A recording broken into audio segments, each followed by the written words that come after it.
Hello friends, कैसे हैं आप सब। आई होप आप सब ठीक होंगे। And today I am coming in front of you with another topic, that is digestive system, human digestive system. And the digestive system starts with two terms, that is ingestion. The starting जो first point होता है that is ingestion. Ingestion the process of taking food, drink और another substances into the body by swallowing और absorbing. जो कोई भी substance हम अपनी बॉडी के अंदर लेते हैं, जैसे हम पीते हैं, खाते हैं, जो एब्जॉर्ब करते हैं, निगलते हैं, वो सभी आता है इंजेशन में. और इंजेशन जो होता है ये फर्स्ट जो स्टार्टिंग जो स्टेप होता है दैट उसका डाइजेशन का होता है.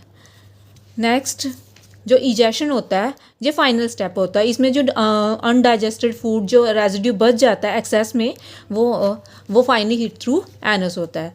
और जो डाइजेस्टिव सिस्टम होता है उसमें सबसे पहले आता है हमारा जो हम खाना इनटेक करते हैं इंजेशन. उसके बाद हमारी बक्कल कैविटी आती है. इसमें बक्कल कैविटी में होता है जो सालिवा जो सेक्रीट करता है सैलिवरी इंजाइम्स. और सैलिवा जो होता है वो काम करता है स्टार्च पे, और स्टार्च पे वो उसको ब्रेक डाउन करता है सिंपल शुगर में. और हमारे सबसे इम्पॉर्टेंट बात जो हमें पता होना चाहिए कि हमारे जो माउथ होता है उसमें 4 टाइप्स के टीथ होते हैं, incisor, canines, pre molar and molar. जो हमारी टंग होती है उसमें जो फ्रंट वाला पार्ट होता है नीचे, वहाँ पे जो टेस्ट वर्ड्स होते हैं उसमें नीचे होता है शुगर, देन साल्टी होते हैं, देन सोर एंड बिटर लास्ट में होता है. और जो पेरिस्टाल्टिक मूवमेंट होती है वो ऐसे होती है. यहाँ पे समझ लो कि खाना है तो ये जो पार्ट होगा ये स्वेलिंग होगा, और बाकी जो रेस्ट पार्ट होगा वो नॉर्मल होगा, जैसे है नॉर्मल होगा. और जो डाइजेशन होती है वो स्टार्ट होती है स्टोमक से.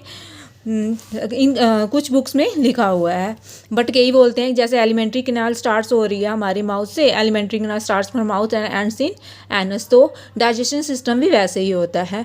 अलग जो हमारा स्टोमक होता है वो ये होता है, और ये जे शेप में होता है. और ये जो गैस्ट्रिक यूज सेक्रीट करता है 3 टाइप के. एक जो HCl होता है जो हम खाना खाते हैं उसमें जो जर्म्स वगैरह होते हैं उनको मारता है, और हमारे स्टोमक में एसिडिक मीडियम क्रिएट करता है ताकि वो हम जर्म्स वगैरह हैं वो उनको मारा जा सके.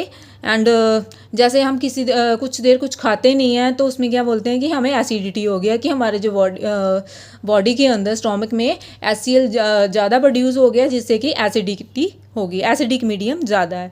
नेक्स्ट आता है हमारा पेप्सिन. पेप्सिन में क्या है कि पेप्सिन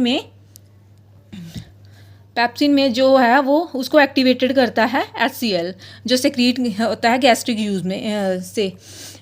उसमें वो प्रोटीन डाइजेशन पे काम करता है और एसिडिक मीडियम में ही काम करता है. वो प्रोटीन को डाइजेस्ट करने में हेल्प करता है.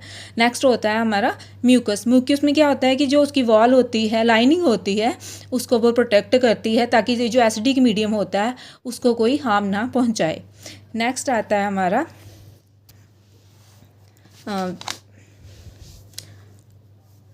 पैनक्रियाज जो होता है वो सेक्रीट करता है 2 तरह के एंजाइम, एक ट्रिप्सिन और एक लाइपेज. जो ट्रिप्सिन वो वर्क करता है प्रोटीन पे, और जो लाइपेज है वो एक्शन लेता है, जो एक्ट करता है फैट्स पे. और स्मॉल इंटेस्टाइन होती है, और स्मॉल इंटेस्टाइन को साइट ऑफ कंप्लीट डाइजेशन भी बोला जाता है. इसलिए बोला जाता है क्योंकि हर तरह के जो कंप्लीट डाइजेशन होती है वो वहाँ पे होती है, क्योंकि जो हर तरह के जो एंजाइम हैं होते हैं वो जहाँ पे आके इस पर अपना काम करते हैं. जो लीवर होता है सबसे लार्जेस्ट ग्लैंड होता है, बट इसका कोई अपना इंजाइम नहीं होता है डाइजेशन के लिए. और जो वाइल जूस होता है इसको सेक्रीट गॉल ब्लैडर में ये स्टोर्ड होता है, और ये फैट्स को ब्रेक डाउन करने में हेल्प करता है. नेक्स्ट हमारा आता है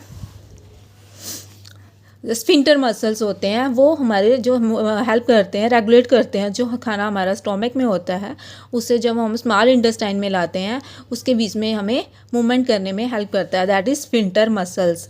और जो हमारी लार्ज इंटेस्टाइन होती है वो 1.5 मीटर की होती है.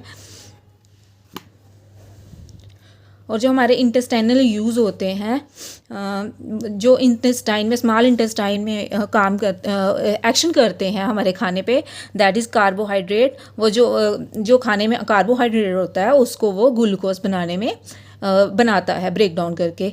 नेक्स्ट फैट्स को जो ब्रेक डाउन होती है तो वो होता है fatty acid and glycerol. Protein को अमीनो एसिड में कन्वर्ट किया जाता है।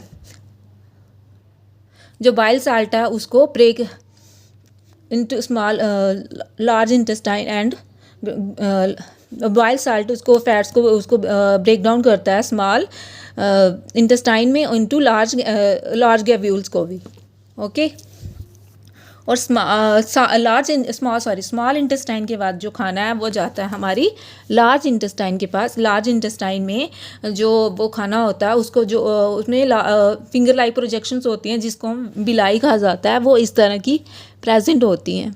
तो वो जो एब्जॉर्ब होता है, वो खाने में जो भी होता है वो उसको एब्जॉर्ब करती हैं, जो हमारी बॉडी के लिए यूज़फुल होता है। और जो रेस्ट में जो अनडाइजेस्टेड बच जाता है वो फाइनली हिट थ्रू एनस होता है, एनस के थ्रू बाहर चला जाता है, जिसको हम ईजेशन प्रोसेस भी बोलते हैं।